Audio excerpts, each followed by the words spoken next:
조선시대 말 고종과 민비의 총애를 받아 권세를 휘둘렀던 무당이 한 명 있었습니다. 그의 이름은 박창렬이라고 알려져 있는 여인이었죠.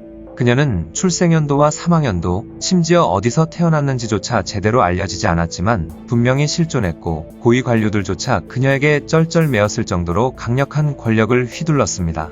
오늘은 조선이 서서히 망해가던 시기에 권력을 잡아 조선이 더 빠르게 망하도록 가속도를 붙인 인물, 진령군에 대한 이야기를 해볼까 합니다. 1882년 6월 신식군대 별기군과 차별 대우를 받았던 구식군대는 13개월치에 달하는 녹봉을 받지 못하고 있었습니다.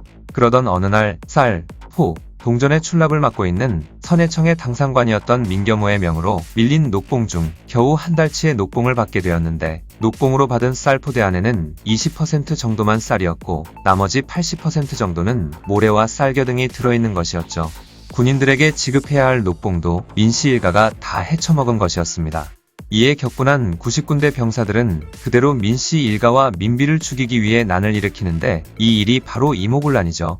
갑자기 난리가 나자 민비는 급하게 궁녀로 변장해 도망을 치게 되었고 그녀는 광주, 여주를 거쳐 마침내 충주 장호원에 있는 민흥식의 집에 몸을 숨기게 되었습니다.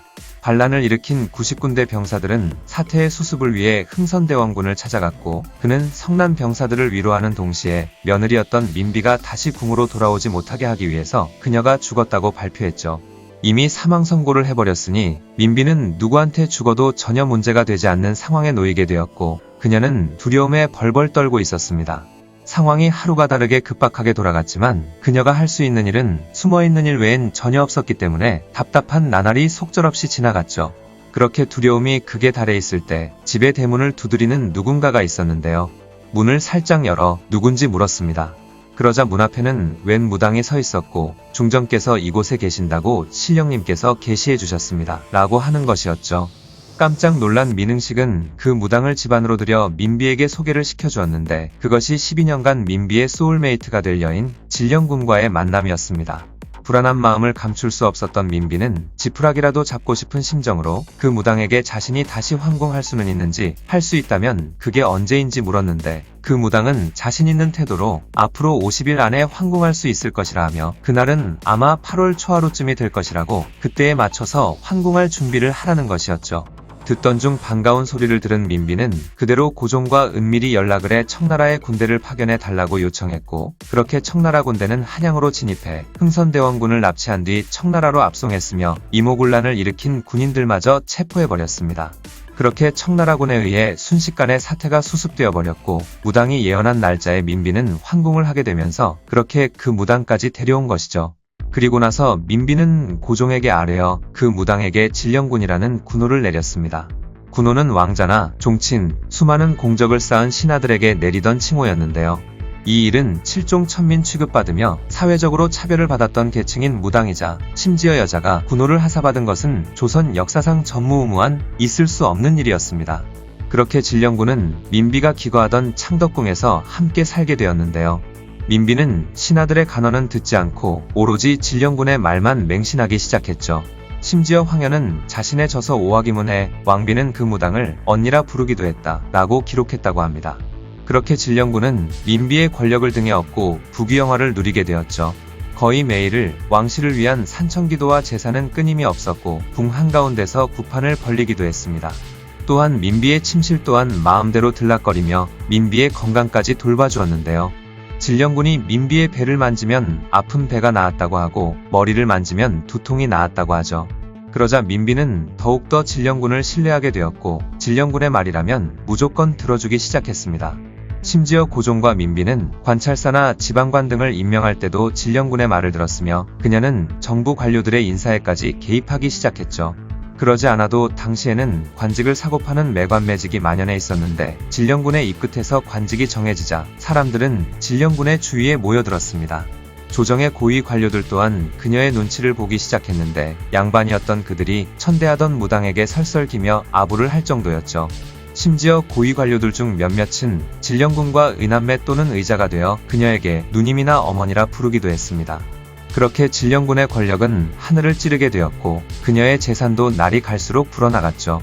그러던 어느 날 무당이 궁에 상주한다는 소문이 도성 안에 퍼지게 되었고, 이 소문이 신경 쓰였던 진령군은 민비에게 저는 관우의 딸입니다. 아버지 관우의 사당을 지어주면 그리로 옮기겠습니다. 라고 말했고, 그렇게 민비는 한양의 북쪽에 관우의 사당인 북묘를 지어주었으며 진령군은 그리로 옮겨가 살게 되었습니다.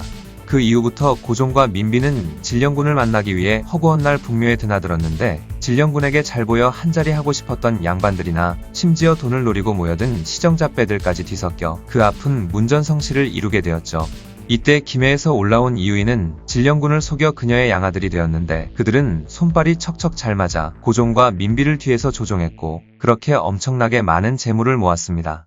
그녀는 몸이 약했던 세자의 병을 고치는 굿을 해야 한다고 엄청난 돈을 요구하기도 했으며, 나라가 평안하기 위해서는 금강산 12,000봉에 쌀 한 섬과 돈 1,000냥, 무명 한 필씩을 바쳐야 한다고 하자 고종과 민비는 그 말을 믿고 즉시 그렇게 실행하기도 했죠. 그렇게 나날이 국고가 텅텅 비어가고 있었지만 민비는 아랑곳하지 않고 진령군만 맹신하고 있었습니다. 그렇게 진령군은 이 북묘에 머물며 온갖 악행을 저지르면서 어마어마한 재산을 축적하게 되었죠. 그렇게 그녀가 조선을 소나귀에 놓고 마음대로 뒤흔든 게 10년이 넘는 시간 동안 지속되자 참다 못한 선비들은 북묘에 살고 있는 요망한 계집의 목을 베라는 등의 진령군을 탄핵하는 상소를 올렸는데, 이 상소를 본 고종은 분노하며 탄핵 상소를 낸 대신들을 모조리 유배를 보내버렸습니다. 그만큼 민비와 고종의 진령군에 대한 믿음은 확고했죠. 그러던 고종 33년인 1895년 청일전쟁에서 승리한 일본은 조선의 영향력을 뻗치기 시작했고, 8월달이 되자 일본 낭인들에 의해 조선의 국모였던 민비가 시해당하고 말았습니다. 진령군의 든든한 백이 되어주던 민비가 시해당하자 그녀는 모든 권력과 재물을 순식간에 잃게 되었고, 그렇게 완벽하게 몰락해버립니다.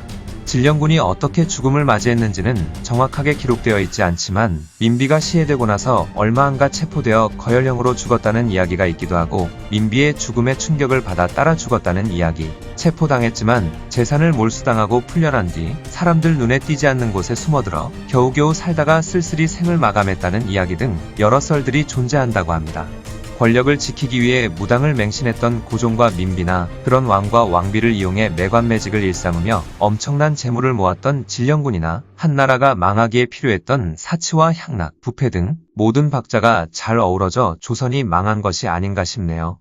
기가 막힌 타이밍에 민비를 만나 당시 양반들보다 더 큰 권력을 누렸던 무당, 진령군에 대한 이야기였습니다. 영상을 봐주셔서 감사합니다.